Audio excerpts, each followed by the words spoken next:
군위에 전화해서 물어보든지 아니면 보통 그런 자료들은 도에 다 있습니다. 경상북도에 있습니다. 그러면 이 담당 공무원이 경상북도에다 전화하면 자료를 금방 받아볼 수가 있습니다. 그러니까 자료가 없다, 뭐 귀찮다 이런 얘기는 다 핑계예요. 자료 요구하시면 의원님들 대를 입법기관으로서 지방자치법 40조에 의해서 모든 자료는 다 받아보실 수가 있어요. 그래서 비교평가해서 질의를 하시는 거죠. 그러니까 우리는 왜 예산도 얼마 안 되고 직원도 몇 명 안 되고 이러니까 체계적으로 기록이천 인구도 줄고 있고 뭐 안 된다 이런 얘기를 하실 수 있는 거잖아요. 그래서 자료 요구는 의원님들의 의정 활동의 50% 이상을 차지하는 거구나. 41조가 행정사무감사나 조사, 뭐 1년에 한 번 하실 수 있고, 만약에 행정사무 조사를 하실 수가 있습니다. 특별한 사안에 대해서.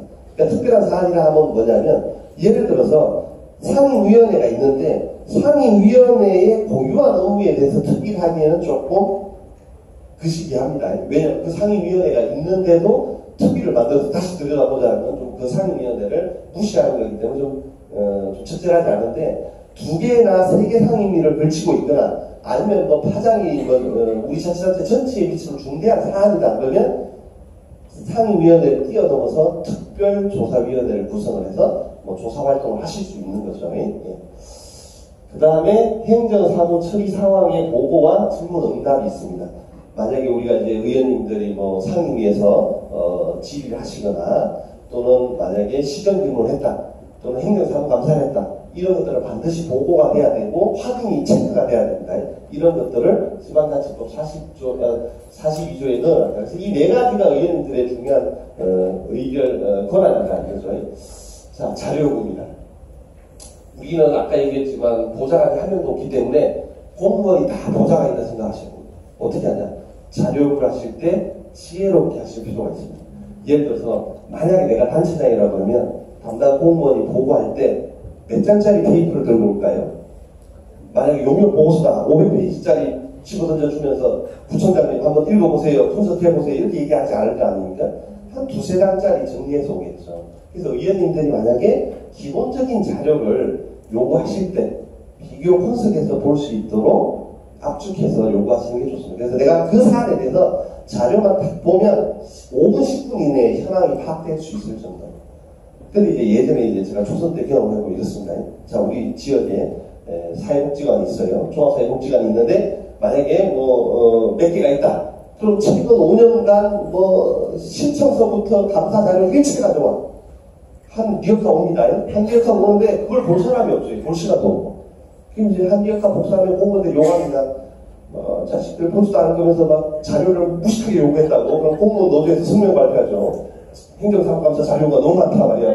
매출업 막 실어 나오고 있다고 막. 그래서 복사하기 고장났다고 나중에 복사기 사달라고 합니다. 근데 실제로 와봤자 보지도 않아요. 볼 수가 없으니까 의원님들은 요 한 사람, 복지관 사람만 볼 게 아니라 복부에 게 얼마나 많은데 그만 머리 싸가지고 혼자서 분석하고 앉아있어요. 볼 수가 없다니까요. 어떻게 해요? 지혜롭게 구청장이 보고 받는 식으로 분석 요구를 하는 거죠.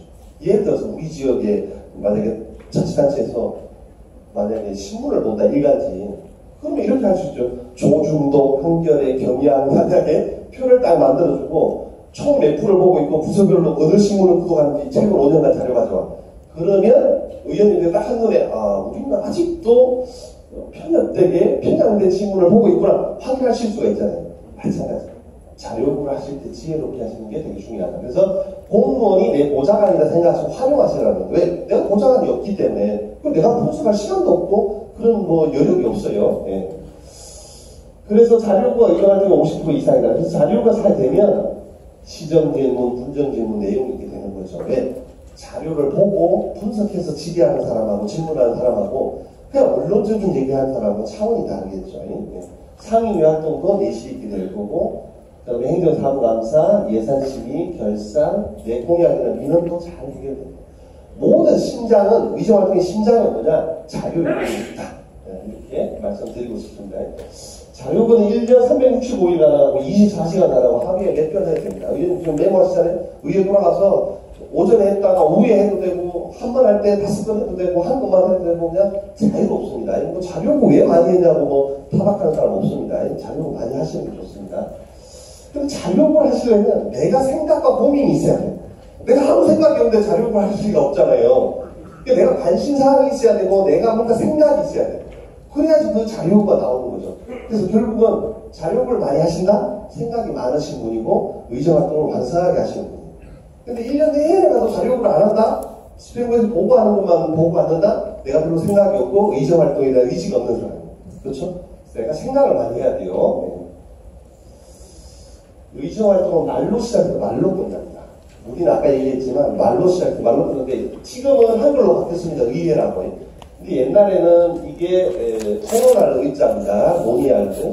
그러면 말씀언변에 의로울 의자입니다. 말을 하는데 의로운 말을 하라는 얘기예요. 누가? 의원은 공인이기 때문에 정의롭고 의로운 말을 하셔야 되는데 왜? 이게 아까 속기가 된다고 그랬잖아요. 그래서 우리는 그냥 이제 보통 이제 상임위 질의 과정에서 농담도 섞어서 하시는 분도 있고 부적절한 표현을 하시는 분들이 있어요.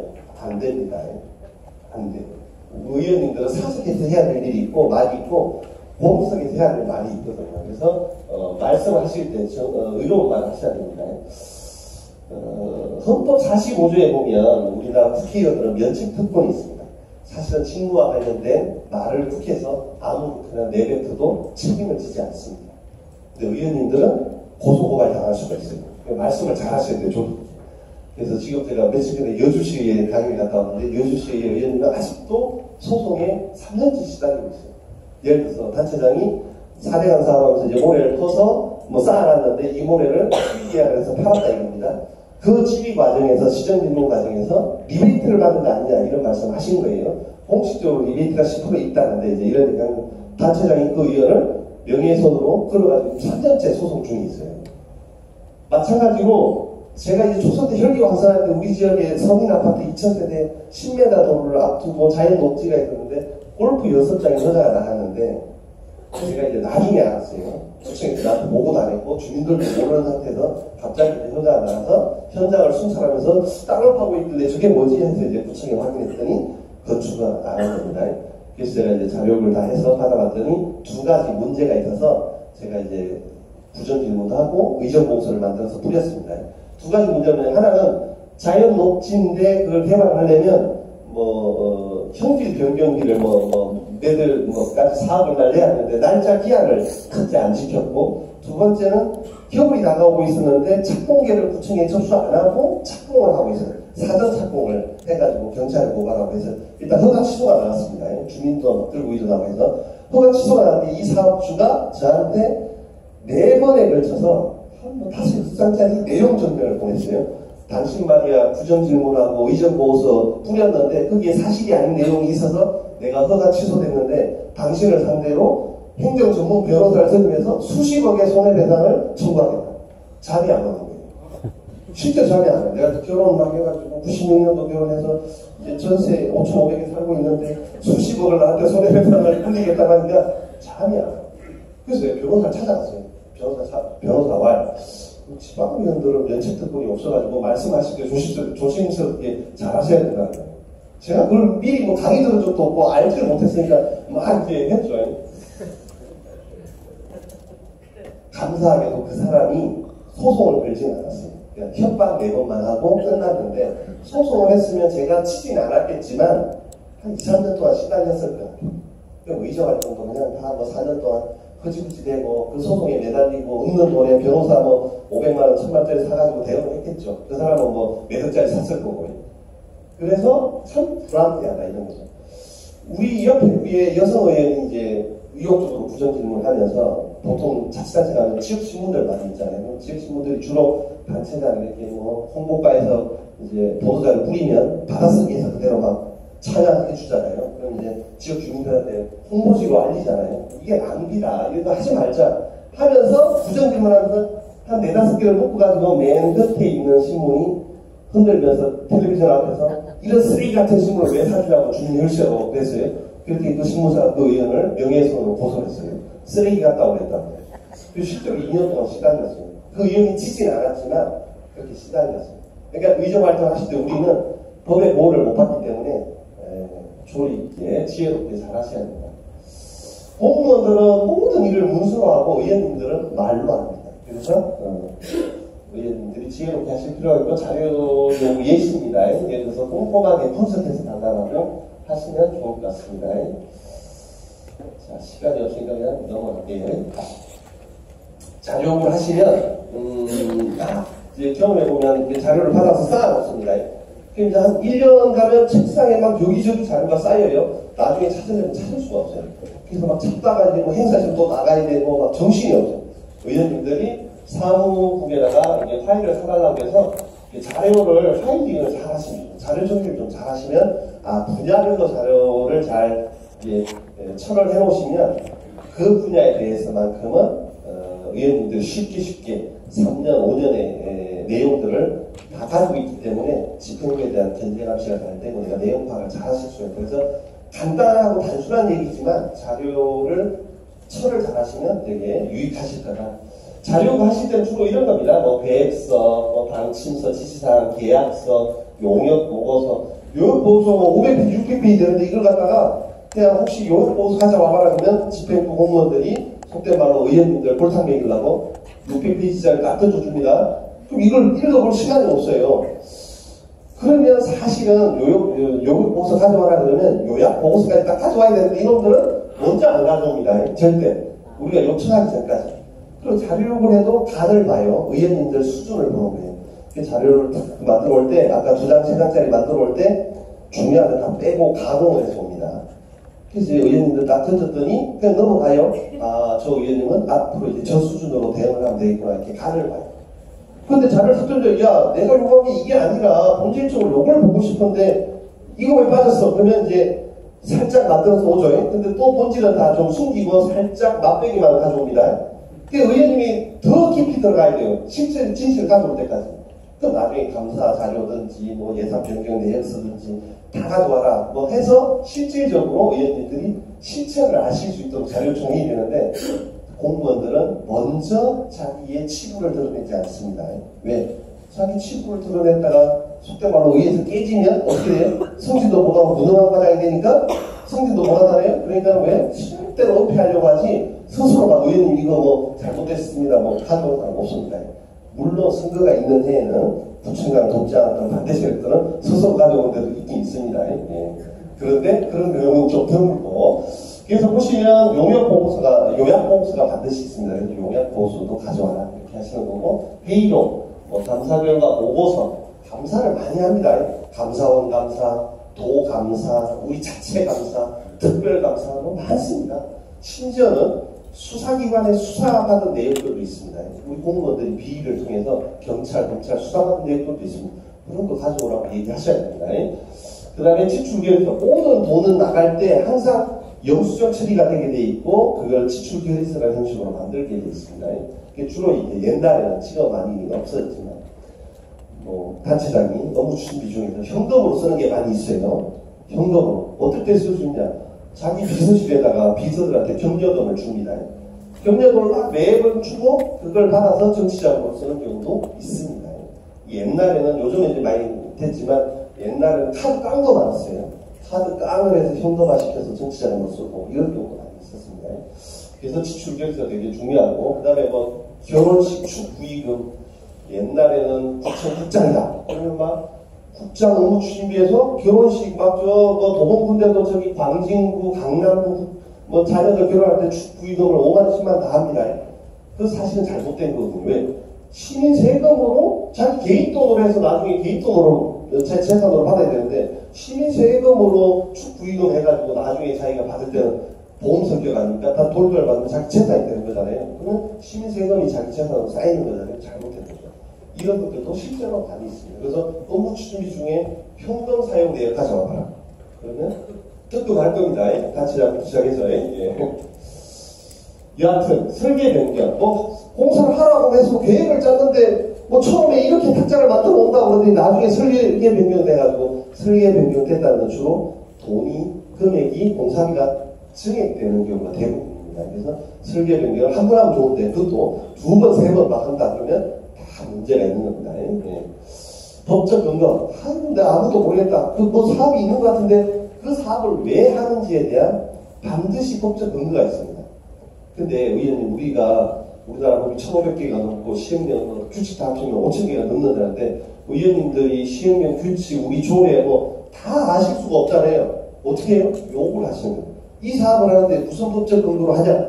요구를 하시면 맨 사업에 항상 상단에 보면 법적 근거, 무슨 법의 근거에서, 무슨 조례 몇 조의 근거에서 이 사업은 시행됩니다. 이런 게 있는데 그걸 표시가 안 된다 그러면 법적 근거를 요구하시면 좋다 이겁니다. 예산 집행, 그 다음에 변경 내용. 올해 예산이 아까 예를 들어서 집행이 되고 있는데 올해 예산을 1월 1일부터 집행을 해서 12월 31일까지 쓰는데 중간중간 체크를 안 하면 이 사업이 처음에 들여다보고 확인하고 끝날 때 들여다보면 시정이나 뭔가 발전이 없겠죠. 중간중간 체크를 하셔야 된다는 거예요. 어떻게? 자료 요구를 통해서. 예를 들어서 예산 집행 내역, 그 다음에 설계 변경 내역 해서 집행률이 20%다. 지금 8월인데 20%면 문제가 있는 거 아닙니까? 그렇죠? 원래 계획은 몇 프로인데 아직도 20%냐? 그럼 연말까지 가면 만약에 한 60%밖에 사용을 못할 거고 40%는 남을 가지고 그러면 추경을 통해서 감추경하고 그 돈은 딴 데다 쓰든지 뭔가 좀 계획성이 있어야 되는데 그냥 확인 안 하면 올해부터 그냥 연말까지 가만히 냅두면 집행부는 아무런 견제 감시 안 받고 예산을 집행하게 되더라. 그렇죠? 그런 문제가 많이 발생하게 되더라. 두 번째가 이제 1시간 지났네요. 조례 재개정입니다. 의원님들은 이제 입법기관이기 때문에 법을 만드셔야 돼요. 그리고 의원발 이렇게 얘기하잖아요. 속된 말로. 조례를 만드는데 우리나라의 자치법규, 아까 조례와 규칙이 총 몇 개냐면 행안부의 자료입니다. 올해 1월 30일 날 자료인데 2017년 말까지 총 자치법규는 9만 9천 건 정도 되더라. 한 10만 건 정도 된다는 거예요. 저기서 조례는 7만 5천 건, 그렇죠? 그 다음에 규칙은 2만 4천 건 이렇게 되더라 이겁니다. 그럼 200만 세계 지방자치단체에 총 저렇게 한 10만 건 정도가 있다는 거죠. 그러면 평균 광역시도는 뭐 650건, 뭐 시군구는 한 400건 내외로 있더라. 이게 물론 이제 도심, 뭐 서울특별시, 뭐 성동구 뭐 이런 데하고 만약에 뭐 시군구하고는 조금 차이가 있습니다. 시군구는 도농복합이 많아서 조례가 좀 더 많고 도심 지역은 뭐 좀 적고 이랬습니다. 근데 평균 여하튼 자치법규가 뭐 한 400건에서 650건 정도 된다는 거죠. 근데 우리나라 헌법이 117조 1항에 보시면 조례를 만들 때는 법령의 범위 안에서 만들게 되어 있습니다. 이게 87년도 헌법을 만들어진 다음에 아직도 31년 동안 이게 안 바뀌고 있습니다. 그래서 붕어빵 조례가 만들어질 수밖에 없어요. 왜냐하면 우리는 아무리 창의적인 조례를 만들고 싶어도 만들 수가 없는 구조예요. 왜? 법이 아까 1500개가 넘고 시행령 포함해서 행정규칙까지 합쳐 5000개가 넘는데 5000개의 범위 안에서 조례를 만들어야 됩니다. 근데 또 지방자치법 22조에 보면 광역자치단체의 조례와 규칙을 위반하면 안 돼요. 기초는. 그럼 광역자치단체의 조례와 규칙이 아까 평균 650개 정도 되잖아요. 650개를 또 위배하면 안 돼요. 그럼 뭐예요? 한 6,000가지를 위배하면 안 되는 거예요. 그 속에서 창의적으로 조례를 만들어야 돼요. 조례가 있을까요? 조례 없어요. 신문기자들이 지방의원들 말이야 2006년부터 말이야 연봉 뭐 서울시의회 6,300 몇십만 원 줬는데 조례 발표서에 형편없어. 뭐 지방에 뭐 예를 들어서 세종시 지방에 뭐 저기 전남 보훈구로 의해 말이야 연봉 3천만 원 줬는데 조례 발표서가 형편없어. 이렇게 나옵니다. 조례를 발의할 수 있는 구조가 아니라는 거예요. 우리는. 그리고 아까 얘기했죠. 국회는 입법조사처럼 돼 있지만 의회 사무과에 조례를 도와줄 사람도 없어요. 혼자서 조례를 다 만들어야 되는데 내가 법을 전공한 것도 아니고 내가 뭐 평소에 뭐 일을 몇 번 해본 것도 아니고 처음 해보는데 뭐 어떻게 조례를 만들어요? 만들 수 없죠. 구조가. 그런 구조를 만들어줘야 되는데 그런데 실질적으로 조례를 만들고 싶어도 이런 제약들이 너무 많더라 이겁니다. 그래서 문재인 대통령이 지난 3월 26일 날 개헌안을 제출했습니다. 국회에서도 개헌안이 뭐 지지부진하고 해서 대통령이 냈죠. 그래서 5월 24일 날 그냥 뭐 야당 반대로 개헌안이 그냥 폐기되버렸죠. 그 안에는 뭐가 들어있으냐면 이 조항이 법률에 위반되지 않는 범위에서로 좀 완화를 했습니다. 법률에 위반되지 않는 범위라 그러면 아까 얘기했죠. 법률을 몇 개요? 1500개만 위반하지 않으면 시행령과 행정규칙 3,500개 정도는 조금 문제 테두리를 벗어나도 가능하다 이렇게 완화를 해줬습니다. 근데 뭐 이게 뭐 개헌안이 통과가 안 됐으니까 아직도 의원님들은 조례를 만들 때 법령의 범위 안에서 만드셔야 됩니다.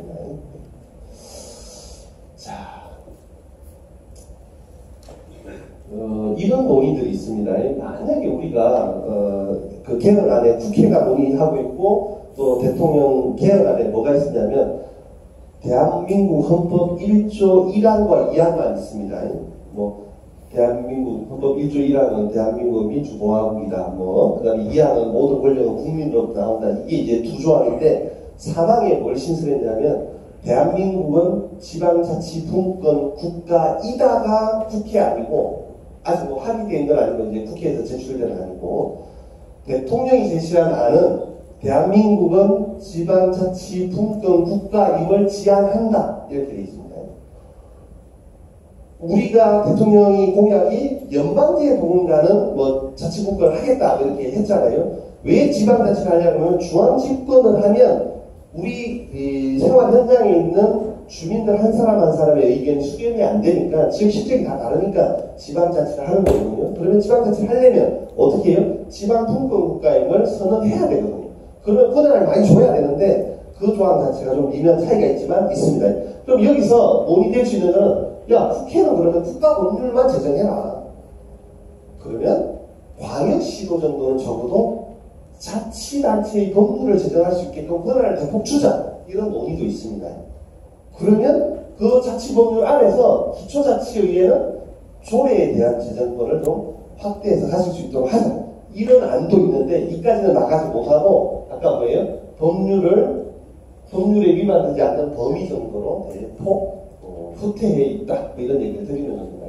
자 그러면 우리나라 조례를 보시면 대략 보시면 서울의 경우입니다. 서울시는 592개의 조례가 있고 규칙이 221개가 있다는 거고 제가 충청북도 사례를 가져왔는데 영동구는 뭐 289개 87개 규칙이 있다는 거고 충청북도는 380개와 104개의 뭐 조례와 규칙이 있다 이런 얘기입니다. 자, 조례를 발의할 때는 지방자치법 66조에 근거해서 의원님들이 조례 발의하실 때 혼자서 고민을 했다. 그래서 혼자 발의자가 되면 1인 발의가 됩니다. 1인 발의. 그러면 나머지는 찬성 서명을 받아서 제출하면 됩니다. 일정수 요건을. 네, 어떤 의원님이 내가 발의자가 되는데 우리 다 같이 공동 발의한다. 그럴 수 있는데 그럼 공동 발의안이 되는 거고 그 중에서 공동 발의할 경우는 대표자를 반드시 한 명 지정하게 되어 있습니다. 그 사람이 대표 발의자가 됩니다. 사실은 이제 대외적으로 보여질 때 실적으로 카운팅 되는 거는 대표 발의와 1인 발의가 카운트되고 막 공동 발의자로 참여했다. 그거는 사실은 사인만 해준 거지 별로 실적을 안 쳐준다 이런 겁니다. 평가할 때. 그래서 언론에서는 지방의회 조례 발의 실적 뭐 형편없다. 지난 8년간 봤더니 0.88건. 돈이 아깝다. 지방의회 무용론 뭐 이런 얘기 하는 겁니다. 지방의회 없애자는 건 독재하자는 얘기입니다. 북부의 민주주의 학교를 없애자는 건 중앙집권을 강화하자는 거고 그건 독재를 하자는 거니까 무식한 얘기죠. 사실은. 그렇지만 우리 지방의회도 노력할 부분이 있죠. 그래서 사실은 국회 입법조사처가 발간한 책자에 의하면 2007년부터 2014년까지 광역의원들, 지금 광역의원이 824명이 있습니다. 교육위원 제주도 5명 829명이 있는데 이 829명이 8년 동안 조례 발의한 거를 1인당 봤더니 0.88건이더라. 그럼 4년으로 합치면 한 3.5건 정도 된다는 얘기예요. 그래서 1년에 평균 한 건이 안 된다. 그래서 언론에서 기사를 쓴 겁니다. 기자들. 근데 광역의원은 지금 현재 보면 만약에 조례가 100건 발의됐다. 1년 처리했다. 그러면 의원 발의가 지금은 60% 정도 됩니다. 60%가 의원 발의고 박원순 시장이나 단체장이 제출한 거는 40% 정도 됩니다. 기초의회는 시군구 기초의회는 20% 정도가 의원 발의고 100건 중에 그러면 20건은 의원 발의고 80건 정도는 단체장이 발의하는 겁니다. 예. 그런데 여하튼 광역의원 평균을 지난 2007년부터 14년까지 했더니 0.88건이더라. 그래서 기사가 돼서 된 적이 있었습니다. 그럼 지금은 어떠냐 이겁니다. 지금은 광역의원은 행안부 자료인데 작년 한 해 동안 2.6건 정도 발의했고요. 기초의회는 1.4건 정도 발의를 한 겁니다. 1년에 평균 1인당. 그러면 0.88건에서 2.6건이면 엄청난 발전이 이루어진 거죠. 이건 또 잘했다고 기사 한 번도 안 써줘요. 못한 것만 맨날 기사 쓰지. 예. 그런데 국회의원들은 도대체 얼마나 법안 발의를 하고 있느냐 보시면 지금은 20대 국회인데 지난 19대 국회의원 보시면 국회의원 발의 총 법안 건수는 뭐 제정안이든 개정안이든 15,444건입니다. 제가 이제 국회 사이트 들어가서 확인한 겁니다. 그럼 4년 동안 의원 1인당 52건을 여하튼 뭐 법률을 제정하든 아니면 개정을 하든 발의를 하신 겁니다. 52건. 근데 통과된 게 35%, 34.6%인 5,300건만 통과되고 15,000건 중에서 한 10,000건 정도는 임기가 다 돼서 자동 폐기되고 처리가 안 된 겁니다. 그럼 5,300건 정도 처리됐는데 그러면 1인당 국회의원은 4년 동안 17.8건 정도 발의를 한 겁니다. 아까 광역의원은 1년에 아까 2007년에 몇 건이었어요? 2.6건이죠. 그럼 4년 동안 몇 건이? 10건에서 11건 정도 됩니다. 광역의원은 보좌관 한 명 없이 10건, 11건인데 국회의원은 개인 보좌관 9명에다가 국회에 막대한 조직이 있는데 1년에 몇 건? 17.8건. 제가 볼 때 별 차이 없어요. 그런데 가결된 법안을 또 5,300건 상세하게 들어가 봤더니 원안은 371건 6.9%, 그러면 수정안은 12.4%, 합치면 20% 정도 됩니다. 나머지 80%는 다 대안이다. 5,300건 중에 4,200건은 대안이다. 대안이 뭐냐면 이런 겁니다. 의원님. 지방자치법이 200조가 넘어요. 그러면 A라는 의원은 지방자치법 15조 개정안을 내고 B라는 의원은 지방자치법 22조 개정안을 내고 그 다음에 C라는 의원은 지방자치법 75조 개정안을 냅니다. 그러면 국회 같은 경우는 워낙 법안이 많기 때문에 이거를 한 건 한 건 다루는 게 아니라 지방자치법 개정 관련해서 다 모읍니다. 만약에 그게 11건 발의돼 있다. 다 모읍니다. 모아가지고 거기서 한 줄이라도 인용이 되면 위원회 대안에 인용이 되면 그 의원님들은 발의 건수의 실적에 들어갑니다. 가결된 걸로 봅니다. 한 건이라도 인용이 되면. 그 뭐예요? 국회의원들 대부분 78.8%가 그냥 단순한 개정안을 내고 그게 대안으로 반영돼서 처리되는 경우가 대부분입니다. 우리 기초나 광역의회는 대안 처리가 많지 않습니다. 대부분 의원님들이 개정안을 내거나 제정안을 내면 그대로 원안 처리나 수정안이 많지 대안 처리는 별로 없어요. 그럼 저기에 보면 국회의원들은 뭐 벌금 3만 원을 3만 5천 원 하자. 뭐 이런 거 막 많이 들었습니다. 자기들은 사실 실적 부풀리기에 이제 되는 거죠. 실적 부풀리기인데 지방의원들에 대해서는 기자들이 이런 내용을 몰라요. 그러니까 마치 무식하게 그냥 안 좋은 기사만 읽으면 어떻게 해서든지 흠집을 내려고 써는 거죠. 그러니까 아까 얘기했잖아요.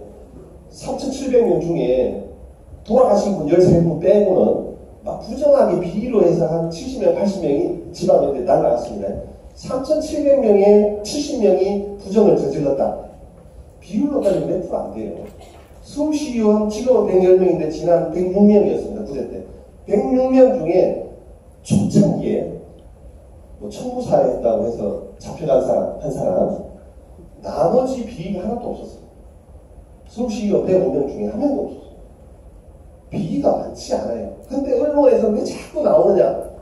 사람 숫자가 워낙 많고 의회 숫자가 200만 3개나 되다 보니까 해외 연수 갈 때나 아니면 좀 비위가 이제 가시도리로 자꾸 터지니까 보기에 많아 보이는 것이 비율로 따지면 아주 적습니다. 국회의원이나 단체장에 비하면 아주 적습니다. 제가 볼 때는. 근데 사실은 기자들이 모르니까 막 써내는 거예요. 그래서 그 기사 쓴 기자들 만나면 좀 피를 토하고 싶은 심정이 있어요. 의원님들 막 이런 열악한 환경 속에서 이렇게 열심히 하고 있는데 당신들이 국회의원하고 단순 비교해가지고 막 써내면 어쩌자는 거냐. 네? 그렇죠? 자, 국회의원들이 이제 의정 활동을 하려면 의회 아마 사무국이나 사무과 직원들이 아까 많아야 되는데 제가 이제 지방에 강의 가면 꼭 이 얘기를 합니다. 왜 하냐면 사실은 의원님들이 의정 활동하시는 너무 어려운데 그럼 이걸 어떻게 돌파할 거냐에 대한 해답을 못 찾으니까 제가 얘기하는 거예요. 우리는 조례에 두 개 중요한 조례가 있는데 첫 번째는 행정기구 조례가 있고 그 다음에 지방공무원 정원 조례가 있습니다. 그리고 의원님들이 의정 활동 하실 때 제가 생각할 때 제일 중요한 안건은 뭐냐면 첫 번째 예산안 정도, 그 다음에 결산안 이거 빼고 일반 조례에서는 행정기구 조례와 정원 조례 정도가 제일 중요합니다. 이게 뭐냐면 우리 지방자치단체의 공무원을 몇 명 늘리겠습니다 해서 정원조례 개정안이 올라오고, 그 다음에 단체장이 뭐 새로 됐거나, 아니면 뭐 자기가 뭐 재선 3선 됐거나, 그러면 자기 공약들을 실현하기 위해서 당선된과 동시에 행정기구를 개편을 합니다. 왜? 자기 공약과 정책을 실현하기 위해서 어떤 부서를 만들고 뭐 있던 부서를 통폐합하고 해서지. 그러면 이 조례가 두 가지 조례가 집행부 입장에서는 제일 중요한 조례입니다. 제일 중요한 조례. 왜? 아니 행정기구가 개편이 돼야지 조직 개편도 하고 승진도 시키고 해서 부서 배치시켜서 자기 공약을 이행할 거 아닙니까? 마찬가지. 공무원 숫자가 늘어야지 자기가 그러면 부서 공무원을 배치하고 누구 승진시키고 해가지고 자기가 이제 운영을 할 거 아닙니까? 이 두 가지는 의원님들이 다루실 때 속된 말로 맨입에 해주면 안 됩니다. 그냥 해주면 안 된다고요. 반드시 저는 조건을 달아라고 얘기하고요. 무슨 조건을 하냐? 개인적 이익이 아니라 주민의 대표기관인 의회도 일할 수 있는 구조를 만들기 위해서 공무원을 늘릴 때 의회도 직원을 똑같이 좀 한두 명이라도 늘리자. 그렇죠? 그 다음에 의회도 보통 지방에 가면 무슨 뭐 그냥 직원이 몇 명 안 되니까 뭐 의정팀 하나입니다. 의원님들이 아무리 의정활동 열심히 해도 홍보팀이 없기 때문에 홍보도 잘 안 되고 뭐 알려지지가 않아요. 그럼 팀도 좀 만들고 뭐 해야 되는데 집행부 공무원들은 자기 것만 챙기지 의원님들한테 아이고 의원님 직원 더 줄게요. 아니면 뭐 부서 좀 늘려보세요. 이런 얘기 절대 안 합니다. 그래서 의원님들이 의정활동을 잘하기 위해서라도 처음에 우리 의회 직원들도 일할 수 있는 구조로 만들어라. 인력을 늘려야 됩니다. 늘리는데 현행 구조에서 아까 공무원들 임명권 누가 가지고 있어요? 단체장이 가지고 있으니까 단체장의 눈치를 안 보는 직원들을 늘리는 게 좋습니다. 그게 뭐냐? 별정직 계약직을 늘리는 게 좋습니다. 별정직 계약직은 단체장 눈치를 보는 게 아니라 의원님들 눈치를 보는 사람들이기 때문에 그 인원을 많이 늘려라. 그럼 이게 합법이냐? 합법입니다. 조례 개정안, 정원조례 개정안, 행정기구 개편안 누가 의결해요? 의원님들이 의결하는 거예요. 그러면 만약에 그 안이 제출됐는데 우리가 의회에서 여러 번 주장했는데 우리 요구들이 안 담겨 있다. 처리 안 하면 되죠. 처리 안 하면 누가 답답해요? 단체장이 답답합니다. 우리가 의결권을 가지고 있잖아요. 심의 의결권을 가지고 있는데 우리가 우리 권한을 행사를 못하니까 단체장들이 맨날 그냥 의회를 물러보는 거지. 우리가 제대로 의회 권한을 행사해서 제대로 역할할 수 있으면 주민들에게 그 혜택이 돌아갑니다. 예를 들어 서울시 예산이 아까 45조로 칩시다. 45조에 1%만 아끼면 얼마예요? 4,500을 아껴요. 0.1% 하면 450억을 절감할 수 있는 거예요. 그럼 충분한 인력을 가지고 집행부에 대해서 견제 감시를 제대로 해서 0.1%만 아낀다면 450억을 1년에 아낄 수 있는데 그런 인력과 구조가 안 돼 있는데 견제 감시가 될 리가 없지 않습니까? 그렇죠? 그러니까 계속 부정이 일어나는 거죠. 자, 이런 것들은 뭐 지방자치단체 행정기구와 자본기준 등에 관한 규정이라고 해서 행안부가 강제로 막 통제를 합니다. 그래서 이런 것도 좀 자치 조직도 완화돼야 되는데 안 돼서 안타깝다 이런 얘기하고 넘어가겠습니다. 서울시